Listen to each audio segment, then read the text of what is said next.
السلام علیکم ورحمۃ اللہ وبرکاتہ۔ اعوذ باللہ من الشیطان الرجیم، بسم اللہ الرحمن الرحیم۔ افرأیتم النار التی تورون اانتم انشأتم شجرتها ام نحن المنشئون نحن جعلناها تذکرة ومتاعا للمقوین فسبح باسم ربک العظیم فلا اقسم بمواقع النجوم وإنه لقسم لو تعلمون عظیم إنه لقرآن کریم فی کتاب مکنون لا یمسه الا المطہرون۔ صدق اللہ العلی العظیم۔ رب اشرح لی صدری ویسر لی امری واحلل عقدۃ من لسانی یفقہوا قولی۔ رب زدنی علما۔ کبھی تم نے خیال کیا یہ آگ جو تم سلگاتے ہو اس کا درخت تم نے پیدا کیا ہے یا اس کے پیدا کرنے والے ہم ہیں یعنی اللہ؟ ہم نے اس کو یاد دہانی کا ذریعہ اور حاجت مندوں کے لیے سامان زیست بنایا ہے۔ بس اے نبی صلی اللہ علیہ وسلم اپنے رب عظیم کے نام کی تسبیح کرو۔ پس نہیں میں قسم کھاتا ہوں تاروں کے مواقع کی، اور اگر تم سمجھو تو یہ بہت بڑی قسم ہے کہ یہ ایک بلند پایہ قرآن ہے، ایک محفوظ کتاب میں ثبت جسے مطہرین کے سوا کوئی چھو نہیں سکتا۔ سورہ الواقعہ کی تفسیر کا سلسلہ الحمدللہ جاری ہے۔ ابھی آیت نمبر 71 سے 79 تک کی تلاوت اور اس کی ترجمانی ابھی ہم نے سماعت کی۔ گزشتہ ہمارے مطالعے میں جو باتیں آ رہی ہیں، اللہ سبحانہ وتعالیٰ نے توحید اور آخرت کے دلائل اللہ تعالیٰ نے دیا ہے۔ پیدائش کی تصدیق کیوں نہیں کرتے؟ کیوں تم غور نہیں کرتے؟ نطفہ جو تم ڈالتے ہو اس سے بچہ تم بناتے ہیں، ہم بنانے والے ہیں۔ پھر اللہ تعالیٰ نے یہ بتایا کہ تم اپنی پیدائش کو تم جانتے ہو، پھر سبق کیوں نہیں لیتے؟ کبھی تم سوچا بیج تم بوتے ہو، ان سے کھیتیاں تم اگاتے ہو یا ان کے اگانے والے ہم ہیں؟ کیسے کیسے سوال کر کے اللہ سبحانہ وتعالیٰ نے ہم کو غور کرنے کے لیے کہا ہے۔ کبھی تم نے آنکھیں کھول کر دیکھا کہ جو پانی تم پیتے ہو اسے تم نے بادل سے برسایا یا اس کے بادل سے برسانے والے ہم اللہ ہیں؟ تو اللہ تعالیٰ اس کائنات کے اندر جو نشانیاں رکھا، ان نشانیوں کو اللہ تعالیٰ بار بار یاد دلاتا ہے، اور اس سے مقصود یہ ہے کہ ہم جو ہے اس سے سبق لیں، نصیحت لیں، ہم راہ راست پر چلیں، اللہ کی بندگی میں آئیں، اللہ کی اطاعت فرما برداری میں زندگی گزاریں، شیطان کے شر سے بچیں، غلط راستوں سے بچیں۔ اور جیسا بارہا ہمارے سامنے بات آتی ہے، ہماری روح کے لیے، ہمارے ایمان کو تازہ رکھنے کے لیے قرآن مجید کا مطالعہ جو ہے ہمیں ضروری ہے۔ جیسا ہم اپنے جسم کو توانا رکھنے کے لیے، بھوک مٹانے کے لیے صبح شام دوپہر رزق لیتے ہیں، ویسے یہ نمازیں اور یہ جو کلام پاک جو ہے ہمارے لیے، ہماری جو روح کی جو ہے یہ غذا ہے۔ اس سے جتنا ہم قریب رہیں گے اس سے اتنا شیطان سے دور رہنے کی امید کی جا سکتی ہے۔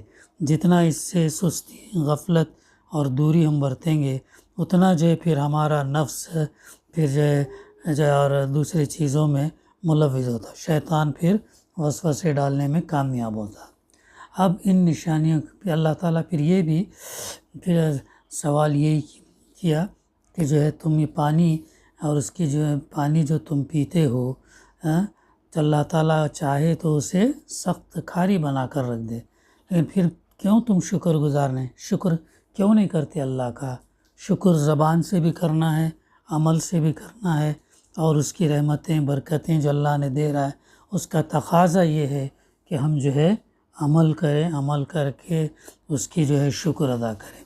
اب یہاں پہ اللہ تعالیٰ فرماتا، کبھی تم نے خیال کیا یہ آگ جو تم سلگاتے ہو اس کا درخت تم نے پیدا کیا ہے یا اس کے پیدا کرنے والے ہم ہیں؟ اللہ تعالیٰ دیکھو کیسے سوالات کر رہا ہے۔ ہاں، انسان کی پیدائش سے لے کر، بیج سے کھیتیوں کی پیدائش سے لے کر، سمندر سے، پھر بادل اور بادل سے میٹھا پانی سے لے کر، پھر چوتھی مثال اللہ تعالیٰ کس کی دے رہا ہے؟ آگ کی دے رہا ہے۔ جو آگ تم سلگاتے ہو اس کا درخت تم نے پیدا کیا یا اس کے پیدا کرنے والے ہم ہیں؟ یعنی اس زمانے میں مرخ اور افار کے نام کے دو درخت پائے جاتے تھے جن کی ٹہنیوں کو رگڑ دینے سے آگ پیدا ہوتی تھی۔ سبز درخت سے آگ پیدا کرنا اللہ کی قدرت کا کرشمہ ہے، اور یہ جو ہے آج بھی ہم دیکھتے ہیں، اور خصوصاً ابھی بھی ہم دیکھیں نیوز میں ہے کہ کیلیفورنیا کی جنگلیں، انڈونیشیا کی جنگلیں، وہاں پر جو ہے جنگل گھنا جنگل ہوتا ہے، اور جنگل میں آگ جو لگتی ہے گرمی سے اور ہوا سے جو رگڑ جو پیدا ہوتی ہے ان درختوں کے اندر، اس سے آگ پیدا ہوتی، اور 100 ایکڑ جو ہے بلکہ اس سے زائد ہیکٹرز کے اندر کیلیفورنیا کی جو آگ پھیلی ہے وہ تو ہیکٹرز کے اندر ہے اتنا۔ تو یہ اللہ کی کیسی قدرت ہے، آگے جو بات اور آئے گی ہمارے سامنے۔ تو یہ تم آگ سلگاتے ہوئے اس کا درخت تم نے جس درخت سے آگ پیدا ہوتی ہے اور جس سے ماچ سٹک وغیرہ میچز جو بنائے جاتے ہیں، اور پھر آج انسان گیس کے ذریعے سے، پیٹرول کے ذریعے سے کرتا ہے، تو وہ کیا ہے؟ اللہ جو ہے اس کو پیدا کرتا تو یہ چیز ہے۔ پھر آگے اللہ تعالیٰ فرماتا ہم نے اس کو یاد دہانی کا ذریعہ، یعنی اس آگ کو اللہ تعالیٰ نے یاد دہانی کا ذریعہ بنانے کا مطلب یہ ہے کہ یہ وہ چیز ہے جو ہر وقت روشن ہو کر انسان کو اس کا بھولا ہوا سبق یاد دلاتی ہے۔ اگر آگ نہ ہوتی تو انسان کی زندگی حیوان کی زندگی سے مختلف نہ ہو سکتی تھی۔ اگر آگ نہیں ہوتی تو کیا ہوتا؟ انسان کی زندگی حیوان سے مختلف نہیں ہوتی۔ آگ ہی سے انسان نے حیوانات کی طرح کچی غذائیں کھانے کے بجائے ان کو پکا کر کھانا شروع کیا۔ جانور کیا ہے؟ کچے شکار، کچا گوشت، کچی چیزوں کو کھاتے ہیں، لیکن انسان کیا ہے؟ اسے یہ ذبح کرنے کے بعد اس کو پکوا کر کھاتا ہے، اور پھر اس جو ہے اس سے جانور کے جیسا انسان کا معاملہ نہیں ہے۔ پھر اس کے لیے صنعت اور ایجاد کے نئے نئے دروازے کھلتے چلے گئے۔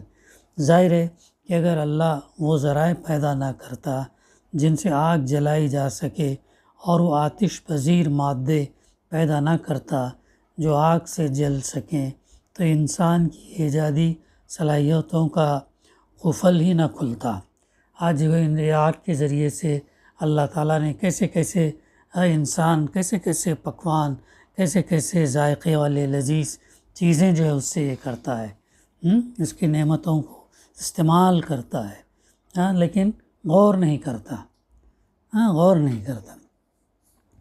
مگر انسان یہ بات فراموش کر گیا کہ اس کا خالق کوئی پروردگار حکیم ہے جس نے اسے ایک طرف انسانی قابلیتیں دے کر پیدا کیا تو دوسری طرف زمین میں وہ سر و سامان بھی پیدا کر دیا جس سے اس کی یہ قابلیتیں روب عمل آ سکیں۔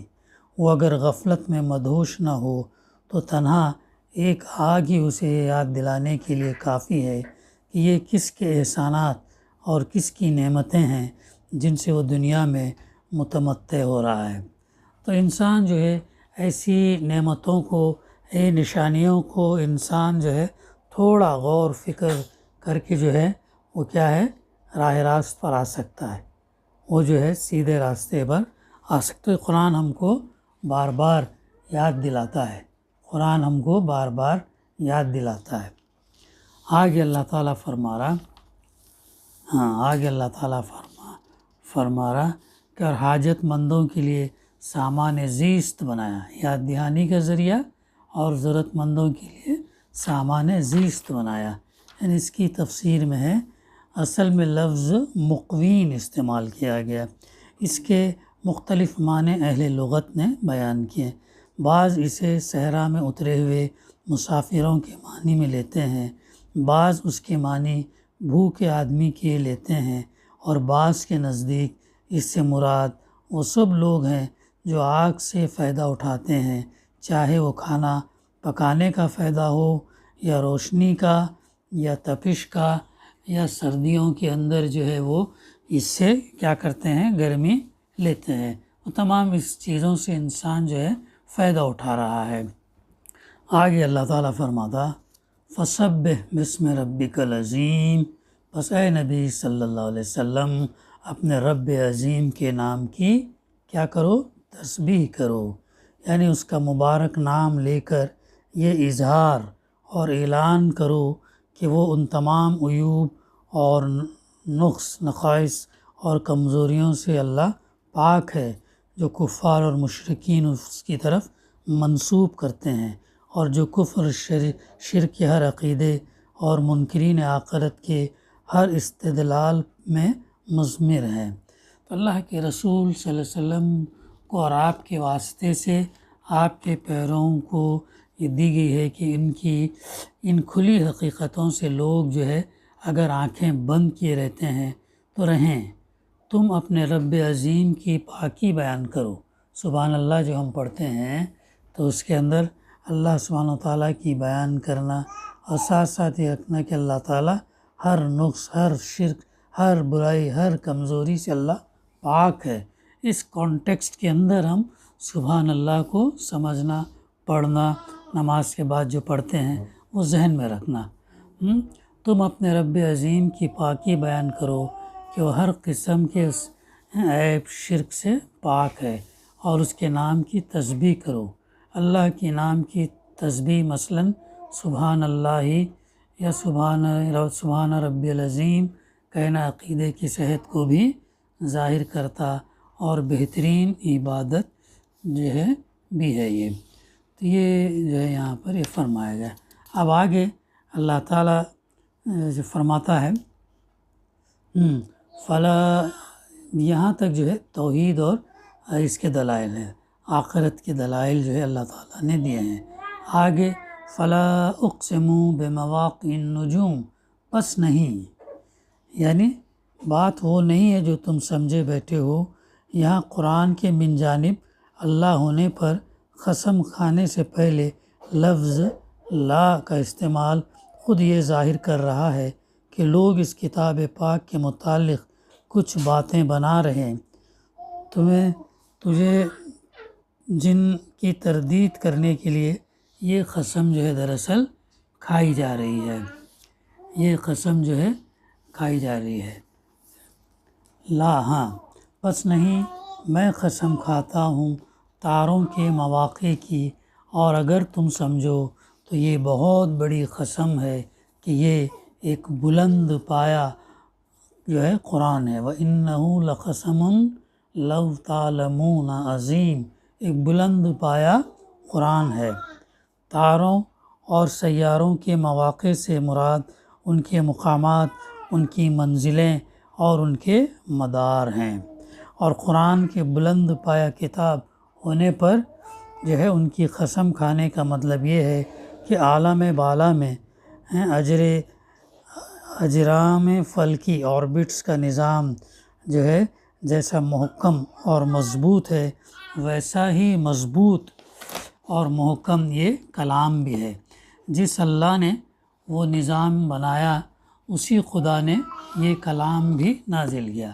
یعنی یہ جو یونیورس ہے، ہماری کائنات ہے، اتنی وسیع کہ اس کائنات کے اندر ہماری کرۂ ارض، ہماری ارتھ زمین کا معاملہ ایک نقطے کے مانند ہے، بلکہ ہمارا سولار سسٹم بھی نقطے کے جیسا، اتنی وسیع کائنات ہے. تو یہ انسان جو ہے اس کا احاطہ، اس کا ادراک جو ہے نہیں کر سکتا. کائنات کی بے شمار کہکشانوں، گیلیکسیز، سائنٹسٹ اسے کیا کہتے ہیں؟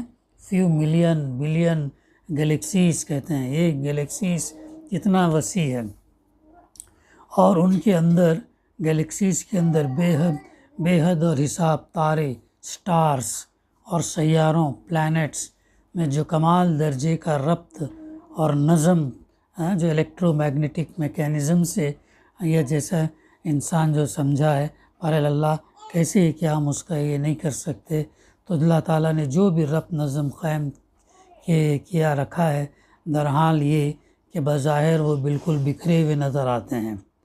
اسی طرح یہ کتاب بھی ایک کمال درجے کا مربوط اور منظم ضابطۂ حیات پیش کرتی ہے، جس میں عقائد کی بنیاد پر اخلاق، عبادات، تہذیب، تمدن، معیشت، معاشرت، قانون، عدالت، صلح اور جنگ، غرض انسانی زندگی کے تمام پہلوؤں پر مفصل ہدایات دی گئی، اور ان میں کوئی چیز کسی دوسری چیز سے بے جوڑ نہیں ہے۔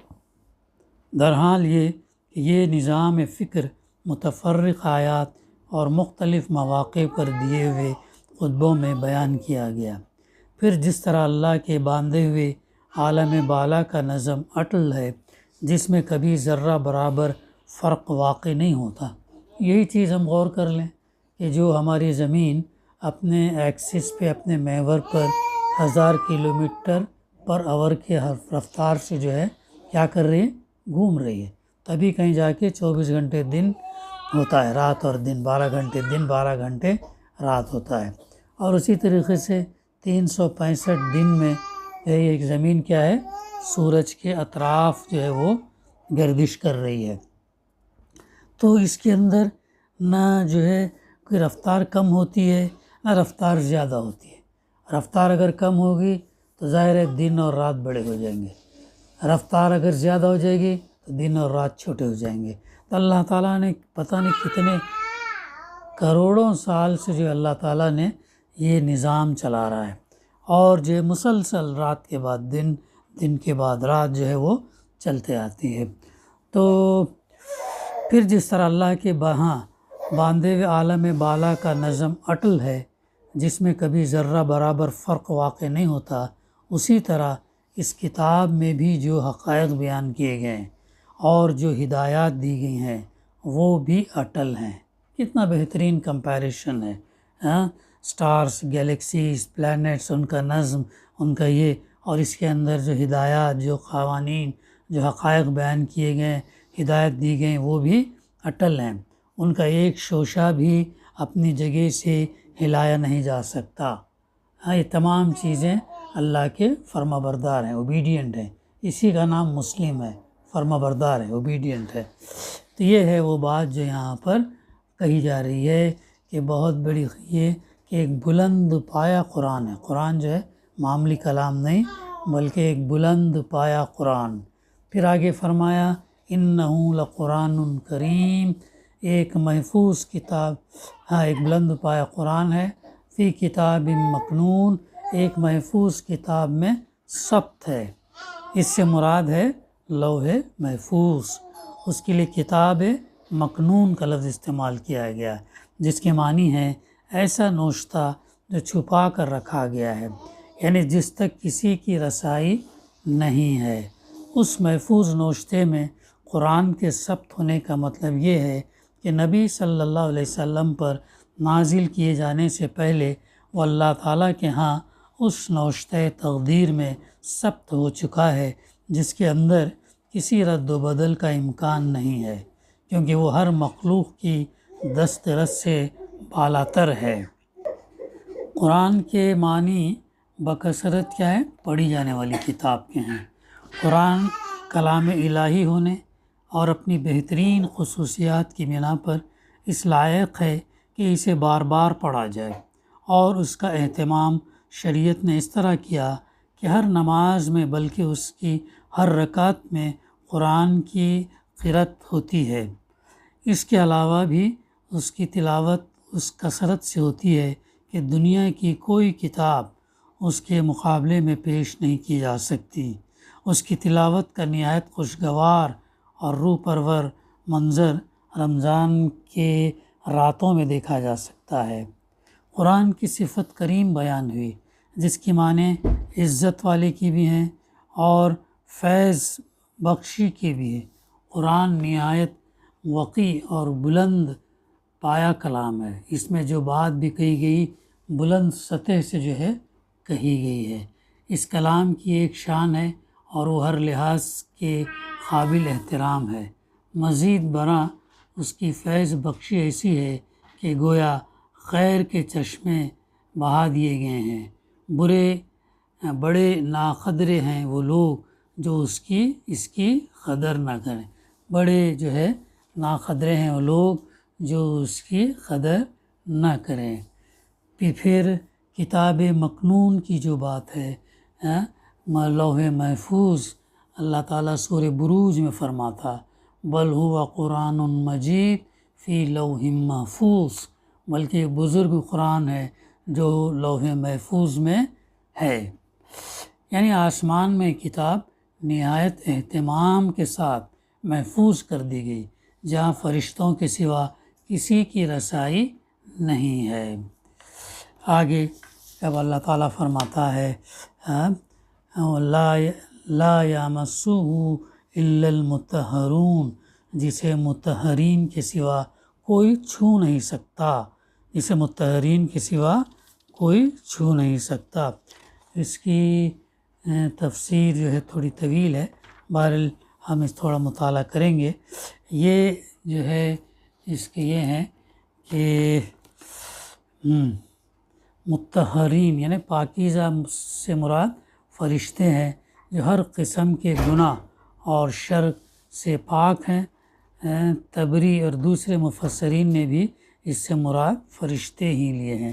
سورہ عبسہ میں تصریح ہے فی صحف مکرمۃ مرفوعۃ مطہرۃ بایدی سفرۃ کرام بررہ، یہ ایسے صحیفوں اور اوراق میں ہے جو نہایت قابل احترام ہے، بلند مرتبہ اور پاکیزہ ہیں، ایسے کاتبوں کے ہاتھوں میں ہیں جو معزز اور وفا شعار ہیں۔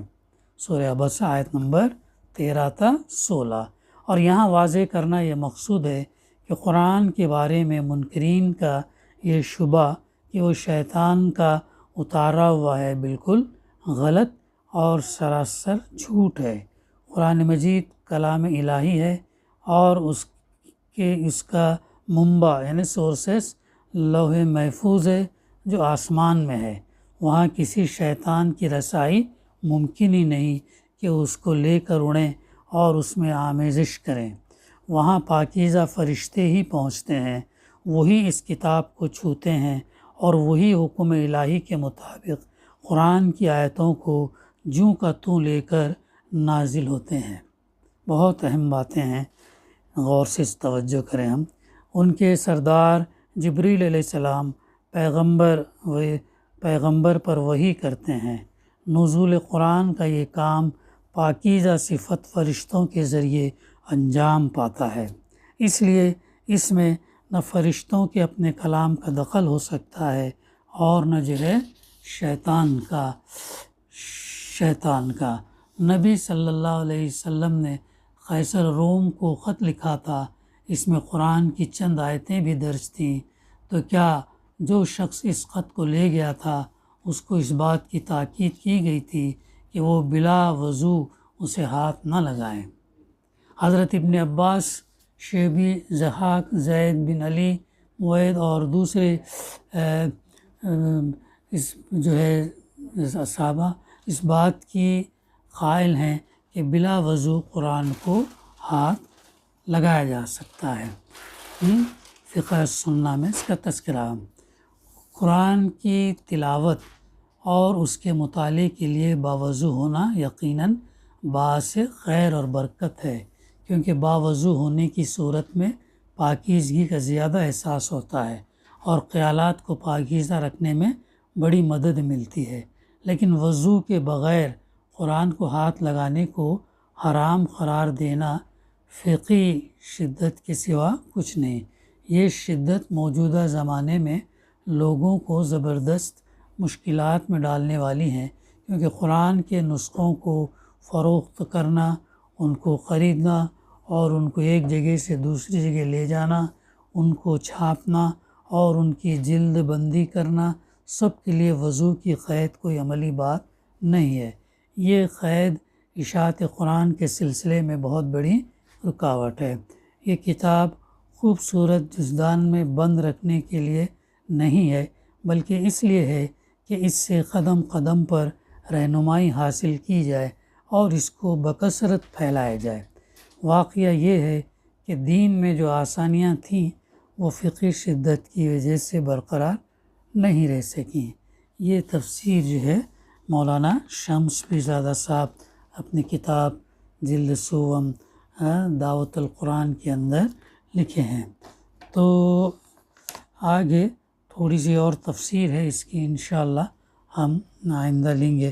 دعا ہے کہ اللہ سبحانہ وتعالی ہمیں کہنے سننے سے زیادہ صحیح سمجھنے اور قرآن مجید جو ایک بلند پایہ قرآن ہے، ایک محفوظ کتاب میں ثبت ہے، اسے مطہرین کے سوا کوئی ہاتھ نہیں چھو سکتا، اسے ہم جو ہے بار بار پڑھیں، کثرت سے پڑھیں، سمجھ کر اس لیے پڑھیں تاکہ ہم اس پر عمل کر سکیں اور عمل کرتے ہوئے یہ پیغام اوروں کو پہنچائیں۔ دعا ہے کہ اللہ سبحانہ وتعالی ہمیں کہنے سننے سے زیادہ عمل کرنے کی توفیق دے۔ ربنا تقبل منا انک انت السمیع العلیم وتب علینا انک انت التواب الرحیم۔